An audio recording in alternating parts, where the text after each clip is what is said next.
We're back. Another episode of the GoldenV Podcast. It is Sunday, August the 3rd, 2025, a little after 1 p.m.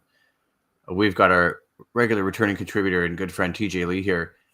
In the Lions bye week, 4 days before they head to Hamilton to play the Tiger Cats, sitting with a 3-5 record, 10 games left in the season. But TJ and I were talking a little bit off the air.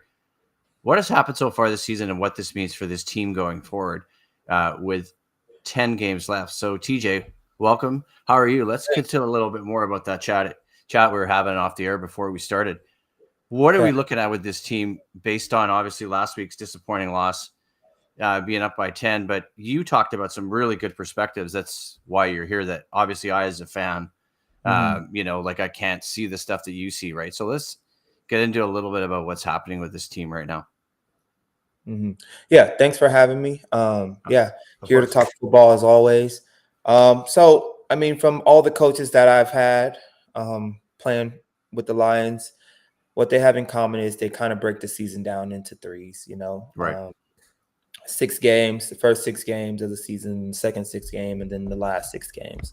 So, it doesn't really help because they've only, they're 9 games in. So the last 3 games, they're maybe like 1 and 2, most recently they lost to Hamilton. But coming from a bye week, I think the thing is being refreshed and everything. The mindset should be, who are we now? Right. Who are we now? And if we could break in, split the next 3 games up, how would we split them up? They would come with an optimistic approach and say, okay, let's at least come out 2-1 in these next 3 games, right, to finalize the second, the second 6-game streak and just, go from there. So I imagine that's what they're thinking. They're trying to go 3-0, obviously is the goal, but at least come out 2-1 in these next 3 games. Yeah, so we've got Hamilton on the 7th in Hamilton, back in BC on August 16th for Montreal, and then it looks like the following week in Toronto to play the Argonauts on the road, just looking at the schedule. So I think based on what we're seeing there, some winnable games for BC. We'll see how they do against Hamilton. Obviously, that's the immediate test, but let's look a little bit at what's happening around the team right now, and what maybe you can add is what's being felt in that locker room right after a loss like that.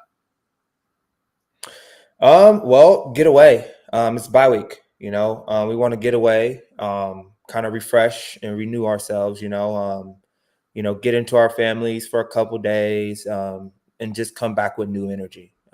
That's the simplest form of re-energizing and rejuvenating yourself to go through the next few games, so right.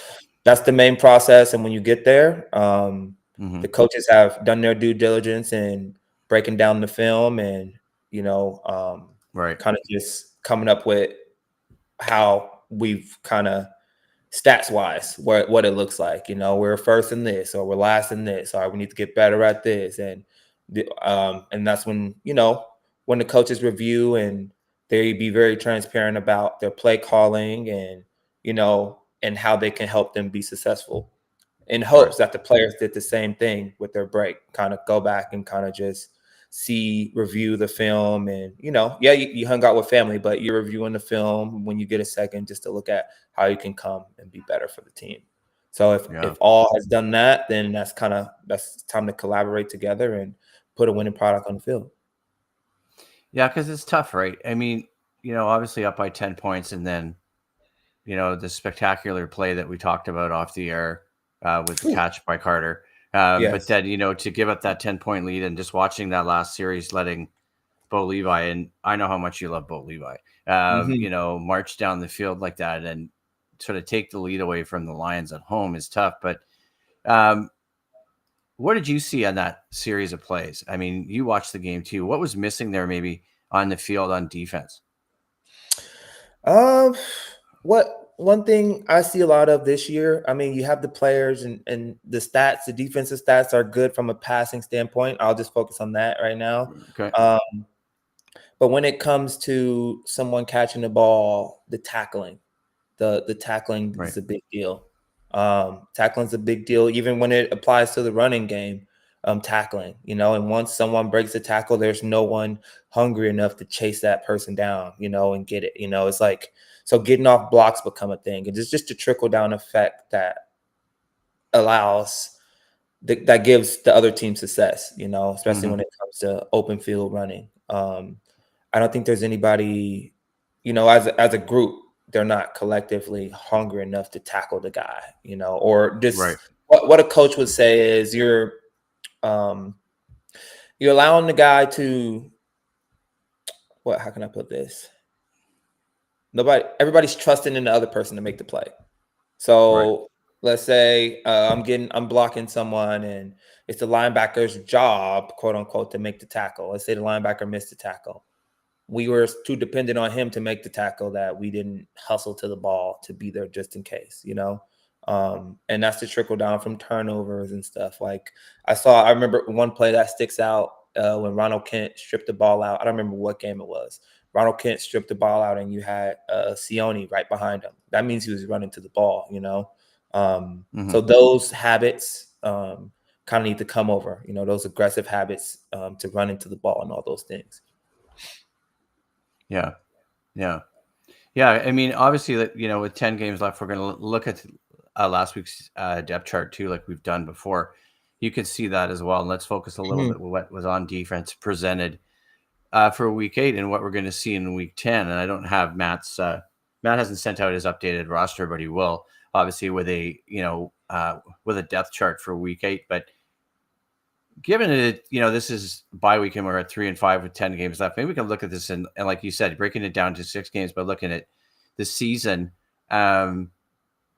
what's been good and what's been, I don't want to say bad, but what's been good so far for this team on defense and what needs to improve when you're looking at the guys here by position? Complementary ball. That's kind of what we're lacking. We're lacking complementary ball, where it's like beginning of the year, you had the D linemen going crazy, making sacks, and and that was the DBs weren't really giving up touchdowns. They were doing good. They were holding teams under a certain amount of passing yards, and it was working out well. You had Mike Alway all over the place making tackles.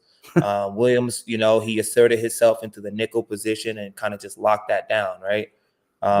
Right. So a lot of pieces kind of formed, and then pass rush, some injuries happened there, things started happening there, and maybe play call, it's just kind of just like the whole onion just kind of peeled back, in terms of right. The personnel you have on the field trying to get done what coaches want to be done. And I know a lot of players complain about, he runs too much man or he does this, but really, ultimately, it boils down to the players. It doesn't matter what the coaches call. The players got to make it right, every time.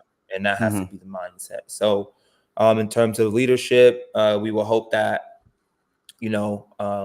we're eliminating the victim mindsets that the players are developing from the lack of success, whereas like in the beginning, you started out with so much success, there was no complaints, So now that, we kind of developed this MO of that every team's comfortable running down our throats, it's kind of like, how come he's calling this? We're finding that victimhood and it happens in every team, so I feel like that's leading to the lack of success in some aspects of this game. Yeah, it's tough, isn't it? Because it you can add the stuff that I can't add. And I'm looking at that roster. I'm seeing, just looking at safeties and backs. I mean, Gary's still there, obviously, at center back. Blaylock is new. We've talked about Kent Jr. before. Carter Jr. made the spectacular catch. He's really in the spot that you were in. I mean, we see the linebacker spots and the nickel spot, right? Obviously, Ben Haladek's been there for a few years. So you wonder what's happening with Ben, like what he's going through and his mindset. I know where, what he's like as a guy. You know him better than I do. You know where his heart is. You know what he's playing for. But, you kind of wonder what he's thinking or what he's missing maybe a little bit, right? Or what he's seeing on the field. Michael Alway, there's no question why he's there. But what kind of support is he getting from the 4 up front, right? From obviously Covington, Tavai, Cherry, Betts, right? I mean, you can add some insight on some of these guys I want to focus on a few specifically. I mean, we know Matthew's story too, right? We know where he comes from. We know him going to the NFL last year, coming back, the kind of season he had towards the end of the season, the way he was 2 years ago. Maybe there's something missing on Betts. And I personally love Matthew as a guy. He's great to talk to, but maybe there's some focuses you can share a little bit about things coaches might be thinking, Mike Benavides, Ryan Phillips, to get some of these guys back to where they need to be. It's the surrounding cast. I mean, when you watch Matthew Betts, he's doing the same things he's been doing, getting off the ball fast. And even when you look at the hurry stats, he's top in terms of hurrying the quarterback. So I think it's more of the surrounding cast than it is Matthew Betts. In terms of coverage, there's been this shell that's been, kind of applied, and not giving up the deep ball, which is great, but that allows the underneath ball, which means Betts is obviously hurrying the quarterback. The underneath ball is always available, which boils down to open field tackling, right? So how great are the defensive backs at open field tackling when it comes to, So that's kind of the situation that is showing itself. But I mean, if the coverage was a little tighter from a play calling standpoint, I would assume that would allow Betts, and Sione to make more plays, and even Tavai, and I think that would, all of them. I think honestly that would get all of them back going. I mean, that's what was happening in the beginning of the season, right? So at some point, there might have been some type of blueprint that other teams kind of figured out that allowed Benavides to switch it up, to play calling. Yeah. So. And it comes with the sport, right? It comes with the game. So you got to know how to find a mix up in plays. And I'm sure that's what Benavides is working on. He's working on mixing it up, mixing up the play calling from the beginning of the season to now to kind of, play them cloud looks when it's beneficial or disguise the cloud looks a little more, and so, So, I mean, disguising their looks, the overall looks will help and allow Betts some time to get there. But I mean, when it comes to Betts, sorry, go ahead. Yeah, when it comes to Betts, he's still playing lights out, and he has something that you can't coach. So he has that energy and that motor. He's going to run everywhere as fast as he can, and he's looking to make a play. Yeah. I mean, obviously, we're not going to talk much about last week's sort of challenges with Hamilton, but moving forward with Hamilton, I'd be interested to see it. I was just looking at a breakdown here from last week's game. We can talk a little bit about it. Not so much because we want to focus on the past, but focus on what's going to happen in the future for next week. We can talk about that catch. Obviously. I mean, let's talk about the catch. Okay, you can talk about the catch. Well, I mean, that was amazing. That was the best catch I've ever seen in my life.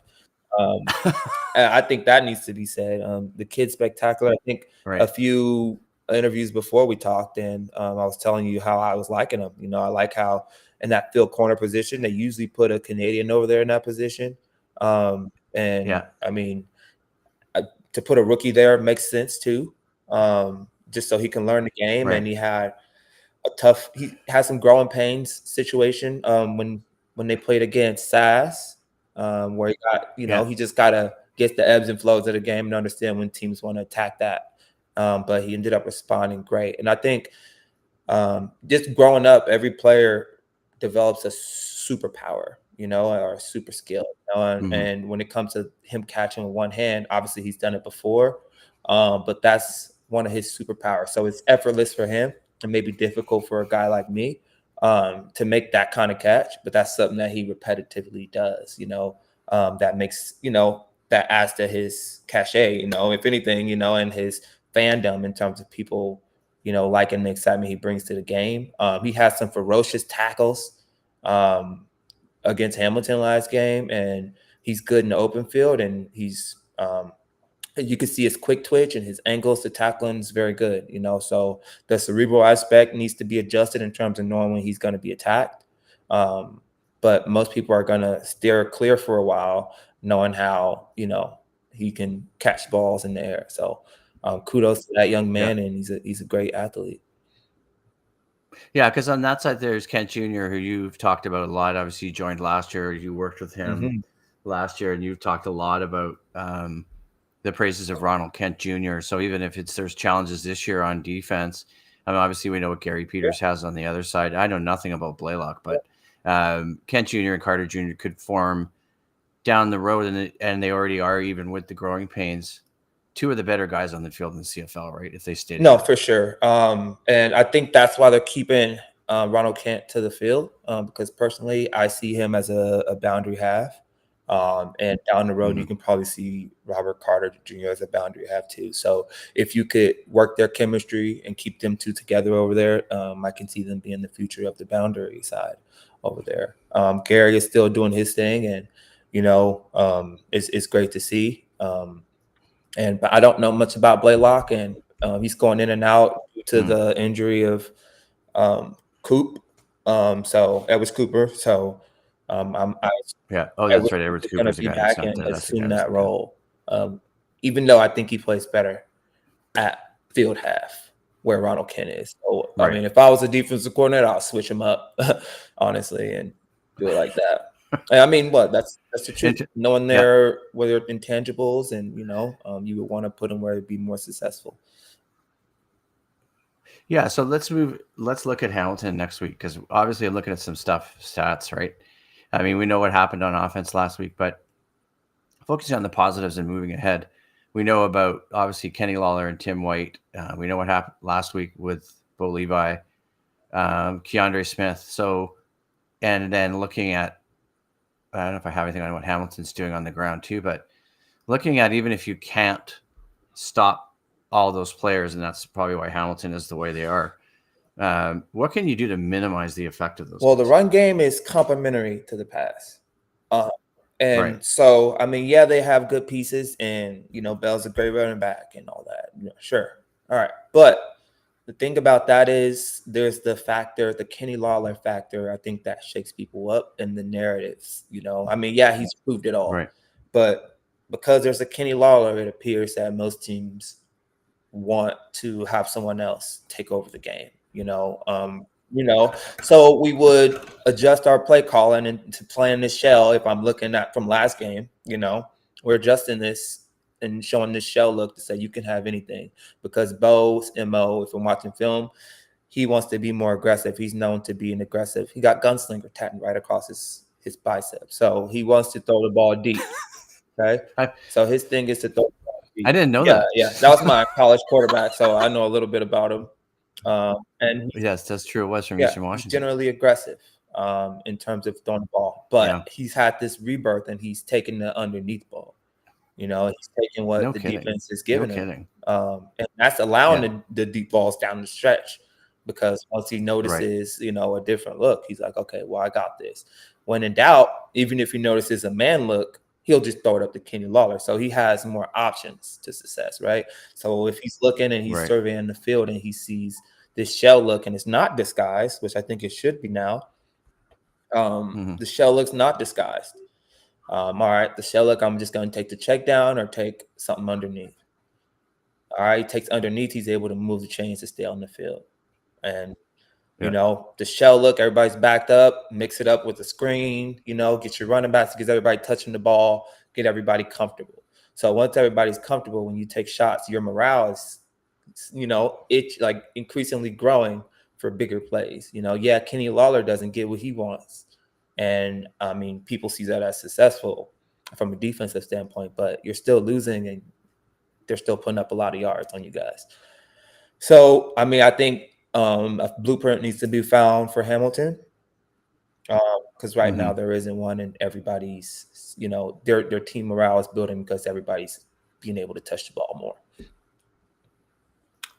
Well, and that's the interesting thing too, right? You talked about, I had forgotten you playing with Bo Levi, so that really helps here too, especially for another Hamilton game, right? Sure. Because you know what he's like, and I mean, I remember his years in Calgary, but then I kind of wondered why he went to Hamilton, and maybe it's just this year we've really seen him reemerge, right, to the point where it's like almost like 2018, or I'm trying to remember the last year Calgary won the Grey Cup, but I think it was 2018. But then you're like, okay, so now Hamilton really is the class of the East. I mean, I don't know how strong the other teams are. Montreal lost 34-6 to Saskatchewan yesterday.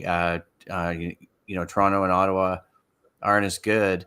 But even if you can't stop what's there, one of the things that I noticed with Hamilton that happened, and BC keyed off it with a touchdown last week, was turnovers. What else can you do in terms of turnovers and pressure and forcing, right? Because Hamilton did turn the ball over. How many times in that game? I don't know if I have it, but BC did score a touchdown off at one time. For sure.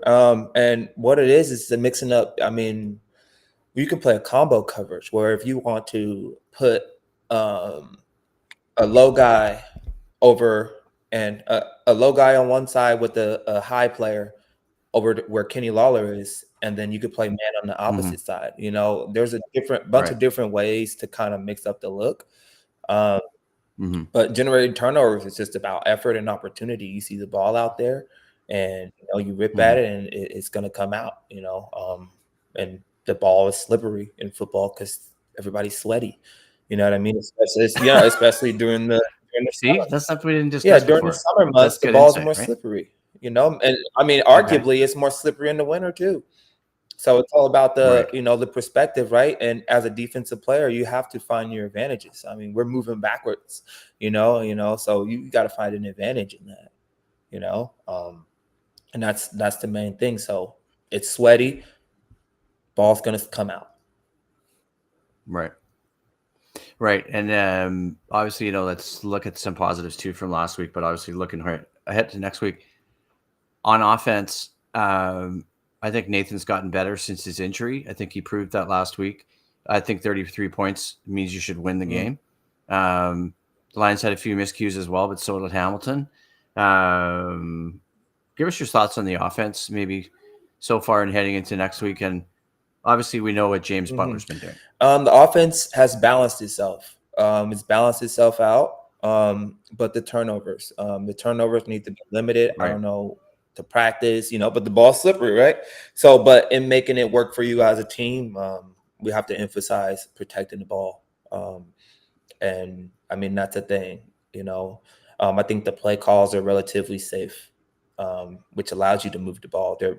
I mean, Nathan Rourke is next to none in terms of getting the ball out fast, his processing time of everything. So they've been doing a good job of that. There's a lot of, call it RPO type plays where, it's a little run action before he gets the ball out. They do it a lot at Winnipeg as well. But with Nathan Rourke doing it, it allows for more success. Simply, you lull the linebackers down when you hand the ball off or put that action. And then after that, you put the D-ends in a tough situation with Nathan Rourke faster than them or he has a little hitch right in front of him to get the ball to Katoy or any other receiver. So it starts off with a 3-play system, a 3-option system where it's like, oh, I may be handing the ball off. Oh, no, I handed it off based on my read of the DN. The DN crashed down. Oh, so I kept it. All right, I kept it. So I'm running around the corner. Nathan Rourke's very fast with strong legs outside of the pocket, right? So he's outside of the pocket with options to pass it to a vertical player. A hitch right in front of his face, or a flat player, so that's kind of that's the go-to scheme that they're running most of the time, and it's proven successful because it's like a 4-option thing, where it's like, all right, the run is one option. Nathan Rourke getting outside the pocket allows for a hitch. If someone's in his face, he can get rid of the hitch super fast. If he's able to get around the edge, he has a vertical player. If not, there's a out coming out. So it's like, okay, and there's different variations of running that play, but that's typically what you're seeing in first downs or second and short from the Lions for them to move to get some type of momentum going. Is he getting enough protection from the offensive line? I mean, I can show a little bit too about, obviously we know the guys in the offensive line who are injured, including Deshaun Allen and David Foucault, who they brought in the offseason to make that offensive line, I don't know if you want to call it tougher, a little more aggressive, a little faster, a little more efficient. He's getting as much time as he's going to get. And that's just the reality of this game. And there's a few storylines you can break out from there. But he's getting as much as he's gonna get. So you just have to work with it. And in some situations, to allow for deeper balls, you just got to bring in a bomber, which is an extra blocker. and Katoa to, do max protection type plays, and that generally happens around the 50. Once you get to the 50, that's when teams start taking shots and stuff. So, and that's another thing. You got to just keep mixing up the plays from shots and screens and, knowing when teams are going to take that shot against you. Right. And generally, the field position where the ball is tells you when teams are going to take shots. So if I'm on the field with a bunch of young guys, I'm going to say once the ball gets past the 50, teams are going to try to take a shot. Simply because the reason why you want the kids to rationale, like the reason why, because if it's an interception, it's like a punt, so, hey, it's that. Or based on the situation, you want, most teams want touchdowns more than they want field goals. So it's just one of those situations, Yeah. Yeah. All right. Well, that's a really good breakdown. Thank you. Let's wrap it up there, and we'll touch base with you again in a few weeks, 2-3 weeks, to see how things are going. But yeah, just to recap, right? Hamilton, Montreal, Toronto. I don't know how many of those games are winnable. It might be tougher against Hamilton versus Montreal and Toronto. But thank you for doing this. We're gonna shut it down here. We'll talk to everyone soon. I appreciate you having me, man. Yeah. Take care.